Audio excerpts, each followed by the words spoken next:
Mali Isus i cvijeće, cvijeće.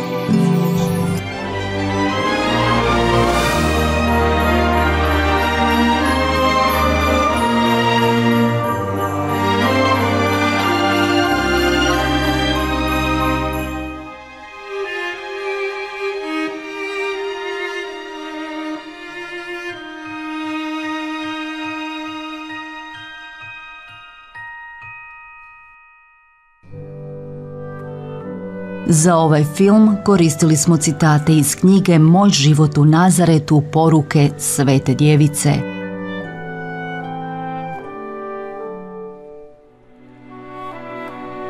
Marija. Ja vam govorim o epizodama, sjećanjima i osjećajima. Ja vam govorim sa puno ljubavi da biste mogli upoznati moj život i život Isusov na zemlji. Živjeli smo u mojoj kući u Nazaretu, djetinjstvo Isusovo, jedan mali dečko sa malo igračaka, običnom hranom, jedan mali dečko koji je volio prirodu, Bog od Boga.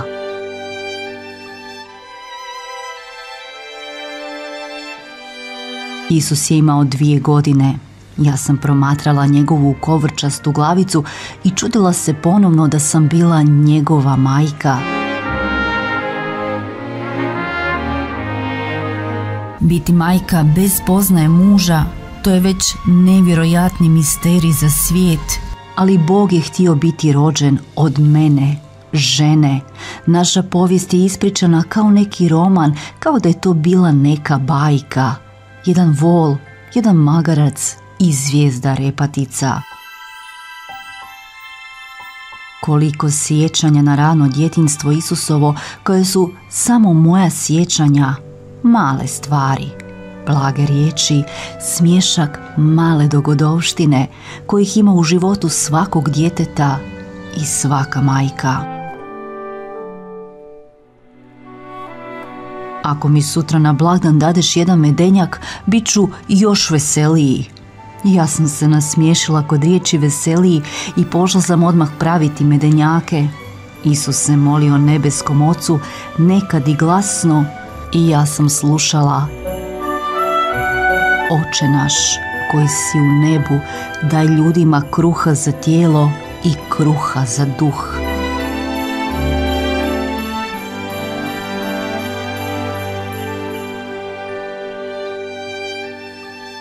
Prva igračka Isusova bila je jedna lutkica sa krilima, jedan anđeo koji smo učvrstili iznad koljevke.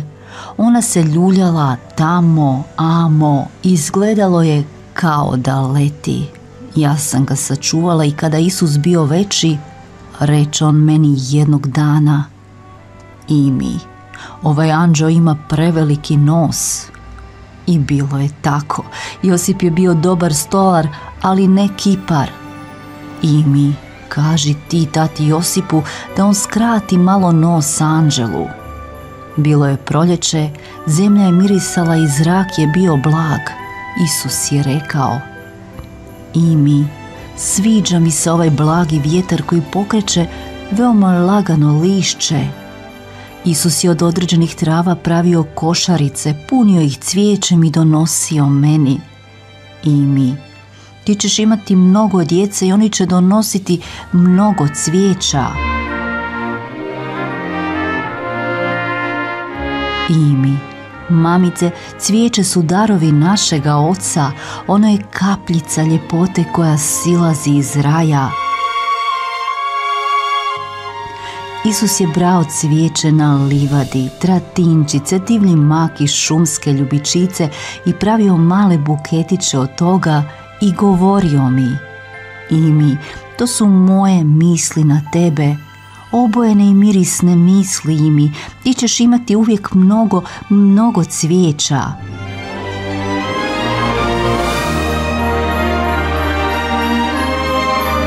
Ja još uvijek imam mnogo, mnogo cvijeća, ono krasi oltare, to su vaše obojene i mirisne misli.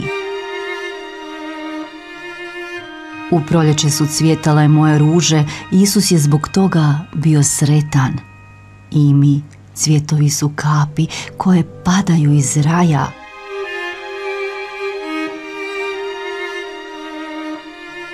U vrtu nazaretskom procvjetale su bile 2 žute ruže.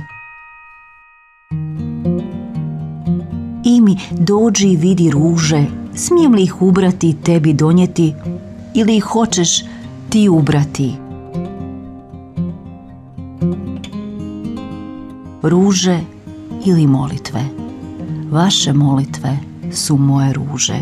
Ja sam jednostavno bila sretna kada sam imala novi stolnjak ili novu vazu od gline koju sam već prema sezoni punila cvijećem ili grančicama.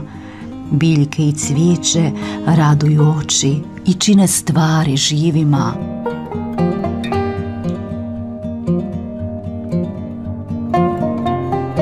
Za vrijeme ljetnih večeri rado smo jeli u vrtu. Stol smo postavili blizu grmova ruža. Većinom smo jeli povrće i sir. Za Isusa sam stavljala 1 zdjelicu mlijeka sa malo meda na stol. Isus: i mi, ja rado jedem u vrtu. Svjetiljka je već gotova, ja ću je iznijeti. Jednog proljetnog jutra pozvao me Isus u vrt. I mi, žuta ruža je procvjetala, dođi vidjeti, i mi. Ja čujem ponovno njegov dječji glas i vidim ružu predamnom. I mi, ti ćeš dobiti puno cvijeća, puno ruža, puno ljiljana. Svi koji te vole donosit će ti cvijeće.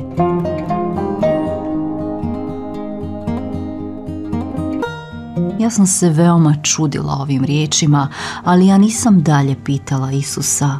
Ja sam znala da je on bio Bog.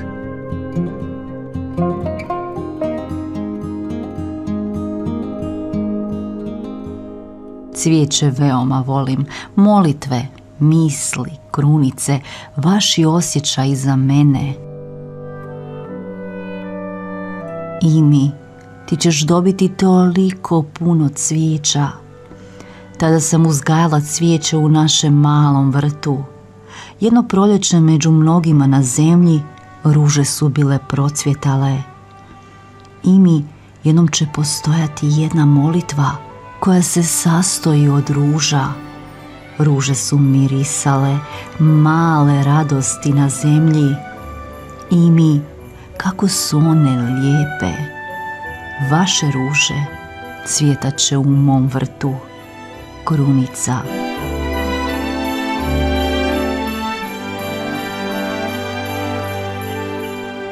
Bilo je to u mjesecu kada cvjetaju ruže.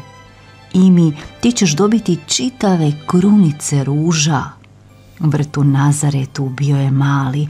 On nije mogao dati prostora cijeloj ljubavi koja je bila u vama, ali ta je ljubav učinila da je cvijeće predivno naraslo i mirisalo. Krunica za koju ja svijet molim, to je cvijeće. Mi smo bili u vrtu u Nazaretu, malom vrtu koji mi se toliko sviđao. I mi, rijeka vremena je dugačka. U toku vremena doći će proroci, oni će biti jedinstveni i ponizní. Tvoje ruže mirisat će za njih. Ja nisam razumjela. Bilo je to u mjesecu svibnju i vrt je bio pun ruža. Ja stojim na mome oltaru sa veoma mnogo cvijeća. To su molitve. Kada dođete u nebo, vidjet ćete sve vaše cvijeće. Tamo gdje je sve vječno, svaka biljka ponovno procvjeta i živi vječno u svojoj ljepoti. Ruže koje Isus najviše volio bile su žute boje. I mi, mamice, one me podsjećaju na sunce. Isus je volio žute ruže, gledajte njega, on je u vrtu i bere jednu za vas i pruža vam je. I za vas sam donio ljubav na svijet, jedan mali dio od toga pružam vama i dajem u obliku i sa mirisom.